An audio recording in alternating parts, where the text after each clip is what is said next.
सबसे पहले भगवान भोलेनाथ के चरणों में प्रणाम करती हूँ, मेरा प्रणाम स्वीकार हो। आदिशक्ति माँ भवानी गौरा के चरणों में प्रणाम करती हूँ, मेरा प्रणाम स्वीकार हो।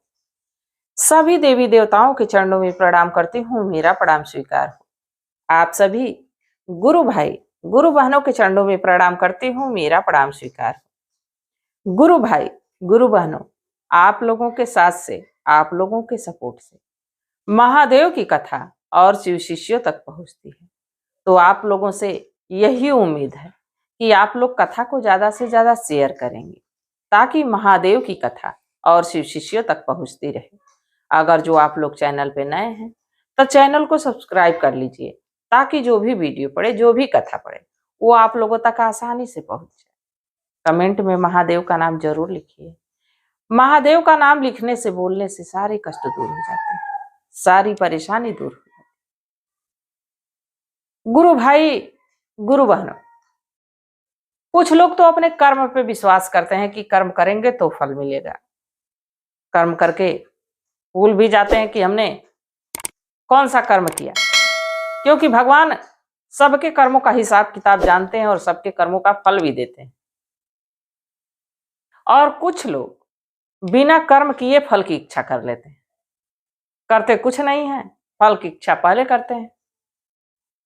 और कभी कभी तो किसी और के भाग्य का, जो व्यक्ति कर्म करता है उसको उस हिसाब से उसको फल मिलता है, उसके कर्मों के फल को देख के वो व्यक्ति सोचता है कि ये इसके पास ना हो के हमारे पास रहता है। ऐसे ऐसे लोग भी हैं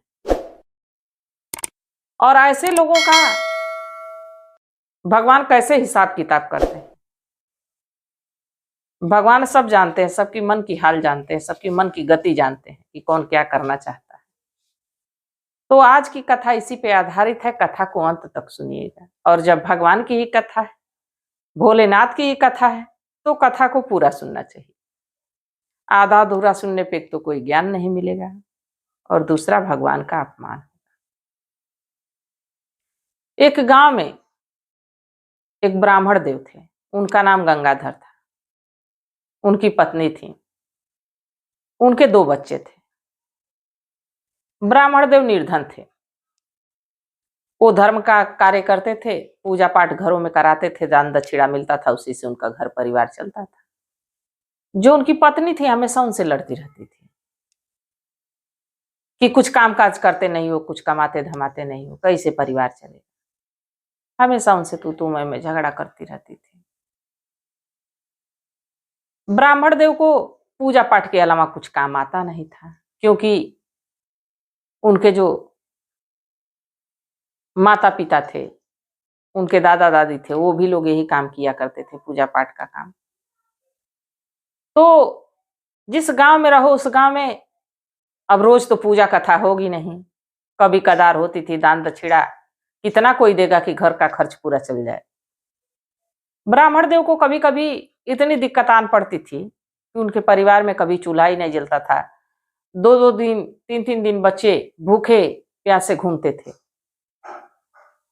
गंगाधर की पत्नी को बड़ा खराब लगता था। ब्राह्मण देव कहते थे कि अरे भगवान सबकी व्यवस्था करते हैं, वही करेंगे। ब्राह्मण देव की पत्नी हमेशा कोसती रहती कि अरे कर्म करेंगे तभी तो भगवान देंगे, जब काम ही नहीं करेंगे तो भगवान फल कहां से देंगे। हमेशा इस बात की तानाकसी दोनों लोगों में होती रहती थी। एक दिन ब्राह्मण देव की पत्नी बड़ा ब्राह्मण देव से झगड़ा की। ब्राह्मण देव कहे कि ठीक है, कल सुबह ही हम कुछ और काम करने के लिए निकलेंगे, हमारी तैयारी कर देना। ब्राह्मण देव की पत्नी सोची कि चलो कम से कम ब्राह्मण देव तैयार तो हुए जाने के लिए। वो एक पोटली में थोड़ा सा सत्तू और नमक, शाम को रोटी बनाई थी, 2 रोटी और 2 आलू आग में भून के रख दी कि कहीं रुकेंगे तो उसी में नमक डाल के चोखा बना के रोटी से खा लेंगे। ब्राह्मण देव की पोटली बना दी। ब्राह्मण देव सुबह सुबह उठे, स्नान ध्यान की, अपनी पोटली उठाए लेके चल दिए। चलते चलते चलते चलते एक सुनसान जंगल में पहुंचे। जब जंगल में पहुंचे तो उनको अब आलस आने लगा, क्योंकि जेठ बैसाख का महीना था, बहुत दोपहरी थी, धूप था। ब्राह्मण देव एक पेड़ के छांव में बैठ गए और बैठे बैठे उनको कब नींद आ गई उनको पता नहीं चला। एक पेड़ के सूर पे अपना सिर रखे, पोटली वहीं रख दिए और सो गए।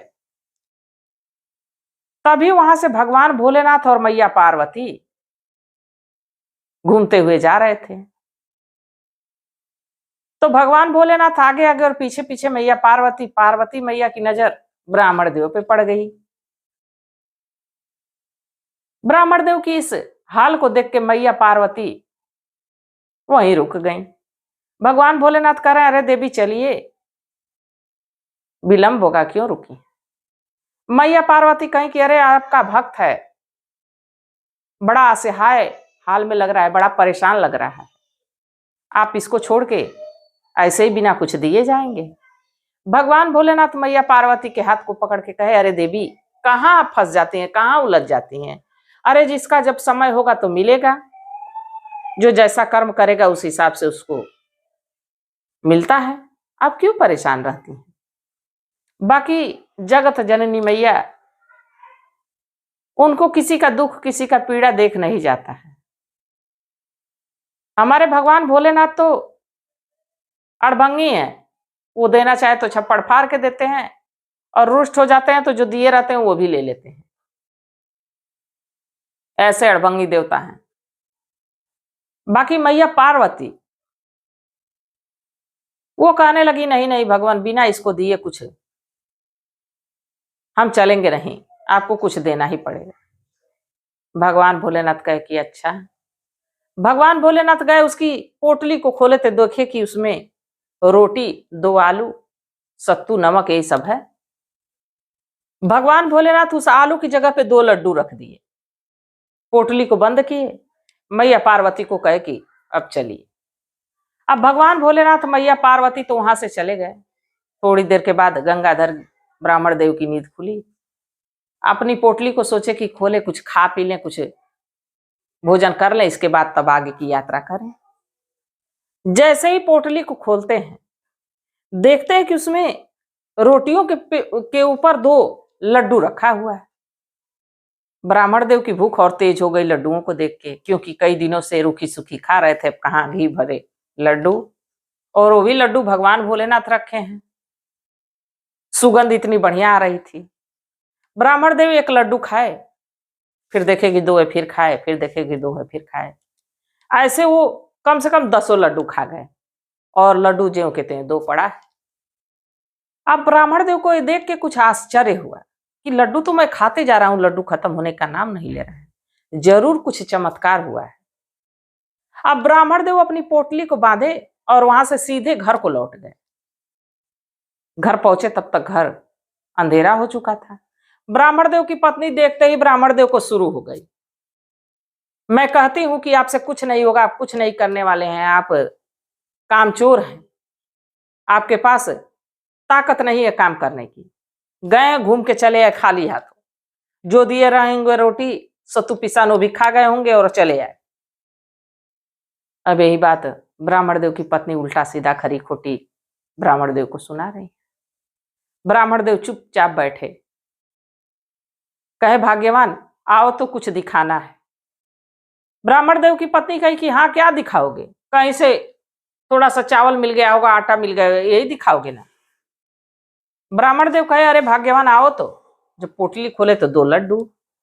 ब्राह्मण देव की पत्नी कही कि कहां से ये लड्डू पा गए, तो कहे अरे भाग्यवान पहले चख के देखो, खा के देखो। ब्राह्मण देव की पत्नी 1 लड्डू खाई,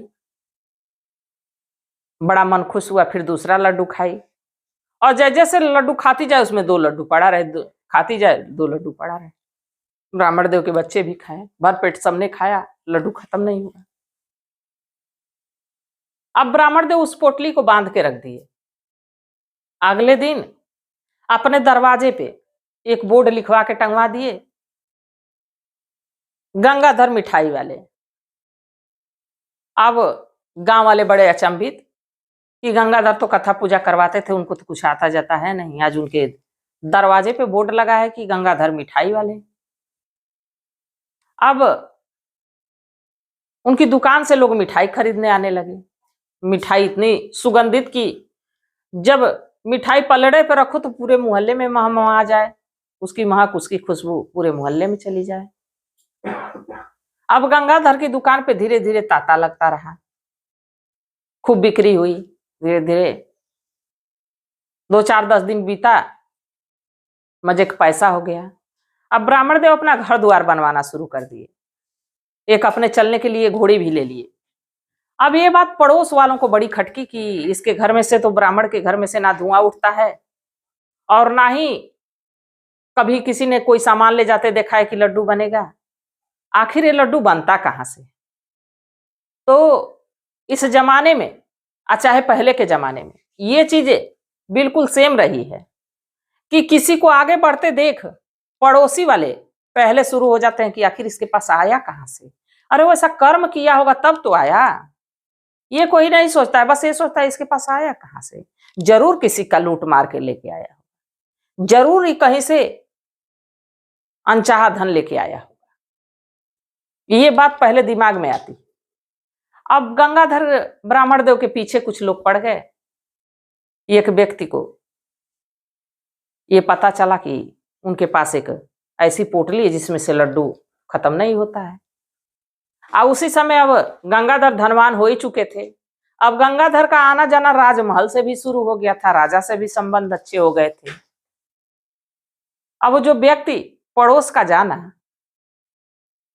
कि ब्राह्मण देव के पास ऐसी पोटली है तो तुरंत राजमहल पहुंचा, राजा साहब से मिलने की बात की। पहरेदार राजा साहब से मिलवाए। वो व्यक्ति कहा कि आप जानते हैं जो आपके राजमहल गंगाधर आते हैं वो एक ऐसी पोटली रखे हुए हैं, एक ऐसी पोटली रखे हुए हैं जिस पोटली में ऐसा लड्डू है कि वो कभी खत्म नहीं होता है। और उस पोटली को तो गंगाधर के पास नहीं रहना चाहिए, उस पोटली को तो आपके पास रहना चाहिए, राजमहल में रहना चाहिए। राजा भी कहे कि बात तो तुम सही कह रहे हो। अब एक दूसरे से ये बात हुई। इसके बाद गंगाधर को बुलाया गया। राजा साहब गंगाधर से कहे, गंगाधर जो तुम्हारे पास पोटली है वो हमारे हवाले कर दो। गंगाधर पहले तो आनाकानी करते रहे, बाकी अब जान गए कि राजा तो जान गए हैं भेद को। अगर जो पोटली नहीं भी देते हैं तो बलपूर्वक ले लेंगे। अब ब्राह्मण देव अपने मन को मार के, मन में कचोट रख के उस पोटली को दे दिए। पोटली राजमहल चली गई। अब रखा हुआ धन कितना दिन कोई खाएगा? ब्राह्मण देव का तो उसी से काम चलता था, उसी पोटली की लड्डू से। अब धीरे धीरे रुपए पैसे पंडित जी का सब खत्म हो गया। एक दिन उनकी पत्नी कही कि ऐसा है कि ये तो पोटली राजा ले लिए, जहां से ये आपको आशीर्वाद मिला था, जहां से वरदान मिला था वहीं जाते, हो सके कोई दया आप पे हो जाए। ब्राह्मण देव भी सोचे कि बात तो सही कह रही। एक दिन पोटली अपनी खाने पीने का कुछ सामान लिए लेके सुबह सुबह चल दिए। दोपहर होते होते उसी पेड़ के पास पहुंचे। जब पेड़ के पास पहुंचे तो पोटली अपनी रखे वहीं विश्राम करने लगी। अब विश्राम करते करते उनको नींद भी संयोग से आ गई। और यह भी संयोग ही कहा जाएगा कि उस दिन भी माता पार्वती भगवान भोलेनाथ उसी रास्ते जा रहे थे। मैया पार्वती कहीं कि अरे भोलेनाथ, ये वही व्यक्ति है जिससे हम लोग 2-3 महीने पहले मिले थे, इसकी दिन दशा बदली नहीं, आप आशीर्वाद दिए तो वो ऐसा का वैसा ही है फटे हाल में। भगवान कहे कि ऐसी कोई बात नहीं, इसकी हाल तो बदली थे, क्योंकि बाबा भोलेनाथ तो अंतर्यामी है, सब जानते हैं, सबकी मन की हाल जानते हैं, सबकी मन की गति जानते हैं, कौन क्या करना चाहता है, क्या करने वाला है, क्या कर रहा है, सब जानते हैं। भगवान को तो सब पता था। मैया पार्वती कहीं कि देखिए फिर इस पे दया कर दीजिए, आप ही का भक्त है, आप ही को याद करता रहता है, हमको बड़ी इस पे दया आती है। भगवान कहे अच्छा देवी, अगर जो मैं नहीं भी देता हूं तो चलेंगी, आप है नहीं। भगवान भोलेनाथ फिर उसकी पोटली को खोल के देखे तो ऐसे ही रोटी वोटी रखी थी। अब भगवान भोलेनाथ इस बार क्या किए कि उसमें 2 ईंट रख दिए। मैया पार्वती को उस ईंट रखने का प्रयोजन समझ में नहीं आया, कुछ पूछी भी नहीं। भगवान भोलेनाथ उस पोटली को बंद किए, दोनों लोग वहां से चल दिए। अब ब्राह्मण देव जैसे ही उनकी नींद खुली, उठे बैठे तो सोचे कि देखूं पोटली में कोई चमत्कार हो सके, हुआ हो। जैसे पोटली खोले वैसे एक ईंट उसमें से निकली और तड़ाम से उनके सिर पे लग गई। सिर फूट गया, वहां पे बड़ा सा फूल गया।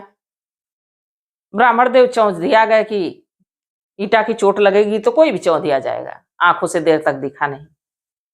थोड़ी देर के बाद जब आराम लगा तो फिर ब्राह्मण देव सोचे एक बार फिर पोटली खोलूं। फिर एक बार पोटली खोले, फिर ईटा बाहर आया और फिर उनके सिर पे लगा, आंख चौंधी आ गई। ब्राह्मण देव समझ गए कि ये ईंट उल्टी दिशा की तरफ, जैसे झोला खोलो उल्टी दिशा की तरफ छटक के आ रही है। पोटली को बंद किए, घर लेके चले गए। अंधेरा होते होते घर पहुंचे, उदास हालत में, आंख मुंह फूटा हुआ। उनकी पत्नी देखी उनकी हालत को, इसको तो समझ गए कि लग रहा है कि कोई फायदा नहीं हुआ है।